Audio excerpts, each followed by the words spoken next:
মনে রাখ বাবা, বিবাহ বহির্ভূত যেই কোনো মেয়ে যেই তোমার সাথে প্রেম করে, বিবাহ বহির্ভূত যেই কোনো মেয়ে যেই তোমার সাথে কোনো রকমের ভালোবাসার সম্পর্ক আদান প্রদান করে, খোদার কসম, রব্বে কাবার কসম, মনে রাখবা ওইটা বেহায়া, ওইটা চরিত্রহীন, ওইটা লম্পট, ওইটা জেনাকার, ব্যভিচারিণী নারী। বলে হুজুর, আমারে বলছে এক ছেলে, হুজুর ও আজকে 3 বছর সব সময় হিজাব পরে, আমার সাথে ছাড়া পৃথিবীর কারোর সাথে কথা বলেন। সুবহানাল্লাহ। আমনে আব্দুল কাদের জিলানীর স্বাস্থ্য ভাই, আমনে জোনায়েদ বাগদাদির একবারে হুয়া তো ভাই, আমনের লগে কথাগুলি গুণ হয় না। আমনের লগে যে 3 বছর কথাগুলি, এটা গুণ হয় না, এটা গুণা না, গুণা হইব অন্য মানুষের লগে কইলে। আস্তাগফিরুল্লাহ। আমি তখন ওই যুবককে বলছিলাম, যুবক শুনো, 3 বছর ধরে যেই মেয়ে বিবাহ বহির্ভূত তোমার সাথে সম্পর্ক, সে যদি হিজাব না, আমি বললাম আনিসুর রহমান, আমি বললাম সে যদি লেফও গাও দেয়, কম্বলও গাও দেয়, সে যদি লেফ কম্বল গাও দিয়াও থাকে, এরপরও সে বেহায়া, বেহায়া, বেহায়া, চরিত্রহীন মেয়ে, চরিত্রহীন মেয়ে, চরিত্রহীন মেয়ে। ফাহিয়া জানিয়া, সে ব্যভিচারিণী নারী। আল্লাহ ওয়াদা দিছে, বান্দা আয-জানি লা ইয়ানকিহু ইল্লা জানিয়াতান আও মুশরিকা। আল্লাহ বলছে, ওয়াদা দিছে, ব্যভিচারী পুরুষ বিবাহ করবে না।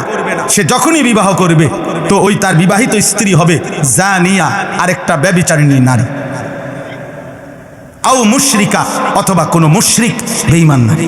এজন্য চরিত্রহীন যুবক যদি তওবা না করো, এই নারী দেখে অভ্যস্ত, ছবি দেখে অভ্যস্ত, উলঙ্গ দৃশ্য দেখে অভ্যস্ত, কোনো মেয়ের সাথে অথবা আপনজন কোনো মেয়ে, চাচাতো বোন, মামাতো বোন, ফুফাতো বোন, খালাতো বোন, আপনজন কারোর সাথে যাদের হারাম, অবৈধ, বিবাহ বহির্ভূত, নাজায়েজ যাদের সম্পর্ক, যদি তওবা না করো, যদি আল্লাহ মাফ না করে, তোর কপালে বিবাহিত স্ত্রী জুটবে আরেকটা জেনাকার অথবা বেঈমান।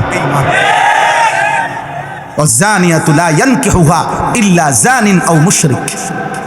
আল্লাহ বলছে, ব্যভিচারিণী নারী তাকেও বিয়ে করবে না, যেই করবে সে ব্যভিচারী পুরুষ অথবা মুশরিক পুরুষ। ওয়াহুররিমা যালিকা আলাল মুমিনিন। আল্লাহ বলছে, ঈমানদার পুরুষ এবং নারীর জন্য ব্যভিচারী পুরুষ এবং নারী হারাম ঘোষণা হলো, হারাম। আরো শোনো যুবক, ইমাম শাফিঈ রাহমাতুল্লাহ আলাইহি বলছে, ইমাম শাফিঈ স্পষ্ট, আমার শায়েখ আল্লামা মুফতি মুশতাকুন নবী কাসিমি হযরতের পছন্দের একটা কিতাব আছে, আদ-দা ওয়াদ-দাওয়া, ইমাম ইবনুল কাইয়িম আল জাওজি রাহমাতুল্লাহ আলাইহির লিখিত কিতাব আল জাওয়াবুল কাফি, এটাও বলা হয় এই কিতাবের নাম, অথবা আদ-দা ওয়াদ-দাওয়া এই কিতাবের নাম, রোগ এবং ঔষধ, মানে আর্থিক রোগ। ওই কিতাবটা হযরতের কাছ থেকে পড়ে আমিও পড়ছিলাম, আমার কাছেও আছে, এখন এই কিতাবের মধ্যে আছে, আমি নিজে পড়ছি। ইমাম শাফিঈ রাহমাতুল্লাহ আলাইহি বলছে, আয-জিনা কারজুন, ব্যভিচার, নারী পুরুষের হারাম সম্পর্ক, এটা কারজ, এটা একটা ঋণ, এটা একটা ঋণ, এটা একটা ঋণ। তিনি বলছেন, হে যুবক, যদি কেউ বিবাহ বহির্ভূত জিনা করে থাকো, ব্যভিচার করে থাকো, যদি তওবা না করো, যদি আল্লাহ মাফ না করে, খোদার কসম, ইমাম শাফিঈ পৃথিবীর বিখ্যাত মুজতাহিদ ইমাম, তিনি বলছেন, তাহলে অবশ্যই তোমার পরিবারের কাউকে দিয়ে তোমাকে সেই ঋণ শোধ দিতে হবে, শোধ দিতে হবে, শোধ দিতে হবে। আজকের সমাজের মধ্যে প্রতিদিন ইমানদার যুবকরা, ইমানদার বিবাহিত পুরুষরা, আপনাদের কাছে বলি, আপনার আখলাকের হেফাজত করেন, আজকে তওবা করেন, পিছনের জিন্দেগির জন্য তওবা করেন। প্রতিদিন এই সমাজটার হালাত হইল, এই দেশের হালাত হইল, চলতি পথে আমরা প্রতিদিন শুনি পরকীয়ার আসক্তি অসংখ্য অগণিত ফ্যামিলিকে জাহান্নামের ঘর বানায় ফেলছে, জাহান্নামের ঘর, জাহান্নামের ঘর। স্বামী বেচারা হঠাৎ করে শুনে তার স্ত্রী নাই, আহা আহা, বেচারার যৌবনের 18 বছরের উপার্জন সব শেষ, সব শেষ। সে আজ 12 বছর বিদেশ করছে, সে আজ 18 বছর বিদেশ করছে, একটা একটা টাকা রক্ত পানি করে কলিজায় বাইন্ধা বাড়িতে দিছে। আজ অসভ্য চরিত্রহীন স্ত্রী ভাগ্যা গেছে, ভাগ্যা গেছে। ঘরকে ঘর, ঘরকে ঘর, ঘরকে ঘর। নারী কোনোভাবেই, যারাই মনে রাখবেন, যারাই নিজ ঘরের স্ত্রীকে আপনি আহলাত করতে গিয়ে বেহায়া, বেপর্দা, অনায়াসে বাজারে ছেড়ে দিচ্ছেন, বেডির হাতে মোবাইল 2টা, বড় বড় মোবাইল দুইটা, বলে তো হিজাব পরে, হিজাবের উপরে যে ডিজাইন করছে এত্তেবালা আগে জিডি কিন্তু ইডি বালা ছিল। হিজাবের মানে বেড়াই তো ঘাস খায়, হিজাব এটাই তো এমন ডিজাইনেবল, মাথার উপরের এটা স্কার্ফ, এইটা স্কার্ফ তো না, এটা স্কার্ফ, এইটার মধ্যে 12 রকমের ফেস দিয়া এরপরে এইটাকে যে কোনো ভাবে সিদ্ধান্ত একটাই যে পর পুরুষ আমি এমন ভাবে পোশাক পরব, এমন ভাবে সাজবো, অটো ড্রাইভার থেকে সিএনজি ড্রাইভার থেকে অদিল্লা বদিল্লা থেকে শুরু করে উচ্চ পদস্থ ব্যক্তি পর্যন্ত, বেড়া তুই বেড়া চাইতি না, তোর আব্বাই চাইবো বেড়া বেড়া, দরকার হলে পাউডার আরো দেবো বেড়া, পাউডারে না কদ্দুর আর কিতা, হ্যাঁ লাগলে দরকার হলে ফেয়ার লাভলির বালতির সুবানি দিবে প্রয়োজনে, তুমি চাইতা না কেন?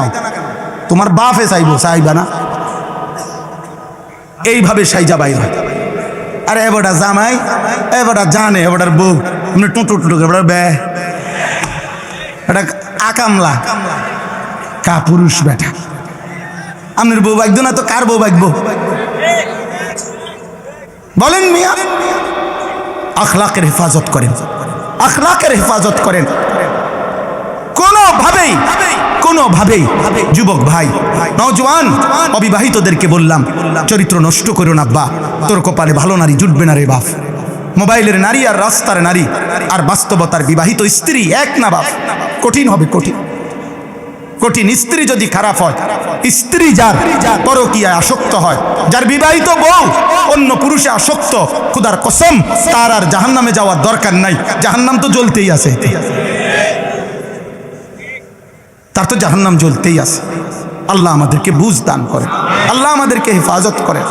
চলেন, আল্লাহ তাআলা বলেন ওয়ায়াউমা তাশাক্কাকুস সামাউ বিল গামাম, আল্লাহ তাআলা বলেন কিয়ামতের দিন আসমানটা মেঘে ঢেকে যাবে।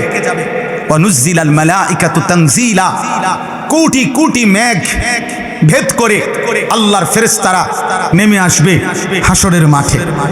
আল মুলকু ইয়াউমা ইদিনিল হাক্কু লির রহমান, আর সেদিন সমস্ত মালিকানা বাদশাহী মহান আল্লাহ তাআলার জন্য নির্ধারিত হবে হাসরের ময়দানে। আর একটু নজর দেন, হুজুর আসতেছেন আলহামদুলিল্লাহ, আপনাদের আমার কথাটাও শেষ। ওয়াকানা ইয়াউমান আলাল কাফিরিনা আসিরা, আল্লাহ বলেন সেই হাসরের দিন অবিশ্বাসী নাফরমান বেঈমান পাপীদের জন্য বড় বেশি কঠিন হবে। এই দেখেন এরপরে বলতেছেন আল্লাহ ইয়াউমা ইয়াআদ্দুজ যালিমু আলা ইয়াদাইহি ইয়াকুলু ইয়া লাইতানি ইত্তাখাযতু মা'আর রাসূলি। আরে ভাই এদিকে তাকান, বললাম না হুজুরকে নিয়ে আসতেছে, এখানে আসলেই তো দেখবে। তো আল্লাহ তাআলা বলেন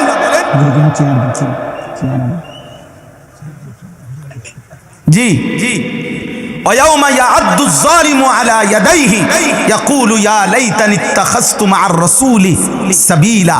আল্লাহ বলেন সমস্ত পাপী নাফরমান আল্লাহর অবাধ্য আল্লাহর দুশমনরা সেদিন নিজেদের আঙ্গুল নিজেদের দাঁত দিয়ে এইভাবে কামড়াইয়া ছিঁড়ে ফেলতে চাইবে আফসোসে আফসোসে, আর বলবে হায় আমার আফসোস, আমি যদি রাসূলের পথ ধরতাম। ইয়া ওয়াইলাতা লাইতানি লাম আত্তাখিজ ফুলানান খলিলা, এই কথাইটা বলবে হায় আমার মন্দ কপাল, আফসোস আমি যদি অমুককে, যে যার কারণে পাপ করছে, যে যার কারণে কুফরি করছে, যে যার কারণে শিরিক করছে, যে যার কারণে বিদআত করছে, যে যার কারণে জুলুম করেছে, যে যার কারণে কবিরা গুনাহ করেছে, খোদার কসম সে তাকে স্মরণ করে বলবে হায় আফসোস আমি যদি তাকে বন্ধু না বানাইতাম। লাম আত্তাখিজ ফুলানান খলিলা লাকাদ আদাল্লানি আনিদ যিকরি বাদা ইজ জাআনি। সে বলবে হায় আমার কাছে তো আল্লাহর পক্ষ থেকে হেদায়েত এসেছিল, নবী তো আসছিলেন, নবীর কিতাব তো আসছিল, আল্লাহর কোরআন তো এসেছিল, আমগো মসজিদে তো আজান হইতো, আমাগো বাড়িতে তো মানুষ মুসলমান ছিল, আমাদের ঘরে তো আল্লাহর কোরআন ছিল, চারিদিকে তো আজান হইতো, তালেবে ইলম ছিল, হাফেজে কোরআন ছিল। সে বলবে, ওই আফসোস করবে আহা কেন তাকে বন্ধু বানাইলাম, আহা কেন তাকে বন্ধু বানাইলাম। এই নিজের আঙ্গুল দাঁত দিয়া কামড়াইতে থাকবে, ছিঁড়ে ফেলতে চাইবে, আর বলবে আমার কাছে তো হেদায়েত আসছিল, আমার কাছে তো হেদায়েত আসছিল।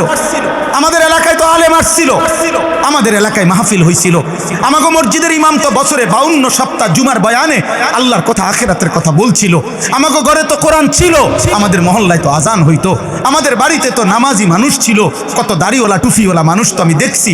আহা, আমি কেন তাদেরকে ধরলাম না, তাদের কথা গ্রহণ করলাম না? আমারে তো ওই বন্ধু নামের দুষ্ট, সে তো আমারে আদাল্লানি, পথভ্রষ্ট করে দিল, পথভ্রষ্ট করে দিল। ওয়া কানা শাইতানু লিল ইনসানি খাজুলা।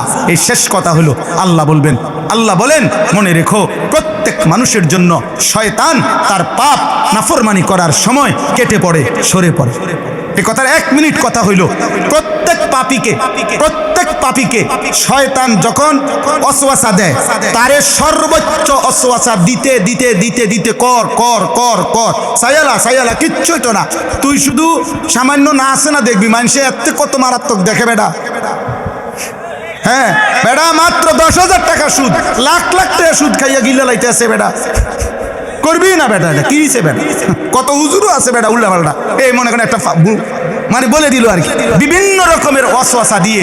আল্লাহ বলতেছেন যে শয়তান যখন গুনাহে প্ররোচিত করে, তাফসীরের মধ্যে আছে, কিন্তু কোন নাফরমান, মনে রাখবেন, গুনাহ করবার পূর্ব মুহূর্ত পর্যন্ত শয়তান তো তাকে প্ররোচনা দেয়, বলতে থাকে কর কর কর কর কর, কিন্তু যখনই ওই নাফরমান গুনাহটা শুরু করে, ব্যভিচার শুরু করে, মদ পান শুরু করে, চুরি শুরু করে, জুলুম সন্ত্রাস শুরু করে, তো আল্লাহর কোরআনে আছে শয়তান তৎক্ষণাৎ তার থেকে সরে যায় আর বলে আমার ভয় হয়, আমি আল্লাহকে ভয় করি, কারণ এখন যদি তোর উপরে আযাব আসে, আমিও যদি লগে থাকি, আমারও আল্লাহ শেষ করে দিবে।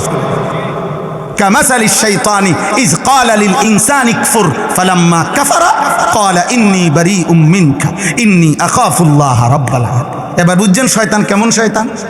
এদিকে ছোটখাটো হারামি, তুই তো এই সময় আমার দিয়ে এতটি কাম করাই অহন সরে গেলা, এখন আমি আল্লাহরে ভয় পাই, তো তুই আগে কইলা না আমারে, তাহলে আমি এত বড় মিথ্যা কথাটা না বলতাম। এই বুঝছে, এই জন্য আল্লাহ বলছে শয়তান প্রত্যেক মানুষকে অপরাধের মুহূর্তে কেটে পড়ে। এই জন্য ভাই আমার, বন্ধু আমার, বাপ আমার, আমি শুরু থেকে এই কথা শুরু করেছিলাম যে আল্লাহর প্রিয় বান্দাদের সান্নিধ্য, সোহবত, উত্তম সংঘ, উত্তম সঙ্গী, একজন কিশোর ভাই তোমরা, যুবক ভাই তোমরা, বয়স্ক বাবা আপনারা, ওলামায়ে কেরাম আপনারা, উঠতি বয়সের আলেম যারা আপনারা, 90 বছরের বুড়া মানুষ যে আপনিও, প্রত্যেকটা ইমানদার মুসলমানের জন্য জীবন চলার পথে একজন উত্তম সঙ্গী, নেককার মানুষের সঙ্গ, এটা জরুরি, এটা আখিরাতের জন্য, জান্নাতে যাওয়ার জন্য অত্যন্ত কার্যকর একটি পরীক্ষিত মাধ্যম। এই জন্য প্রত্যেকেই চেষ্টা করবেন মোবাইলে আসক্ত না হয়ে, বড় মোবাইলে জীবন না কাটিয়ে কোনো আল্লাহওয়ালা, কোনো উত্তম মানুষের সান্নিধ্যে, সুহবতে, সাহচর্যে কাটাবেন। বলেন ইনশাআল্লাহ, বলেন ইনশাআল্লাহ, বলেন ইনশাআল্লাহ। যুবক ভাই বলো ইনশাআল্লাহ।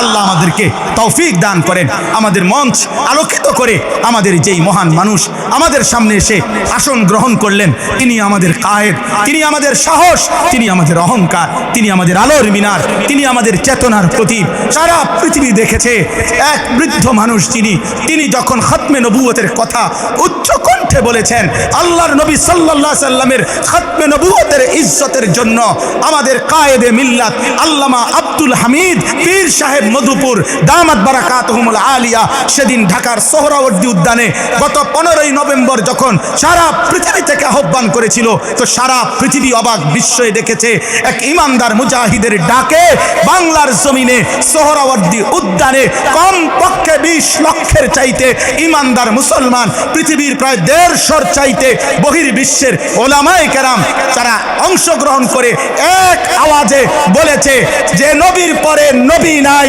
সংসদে আইন চাই।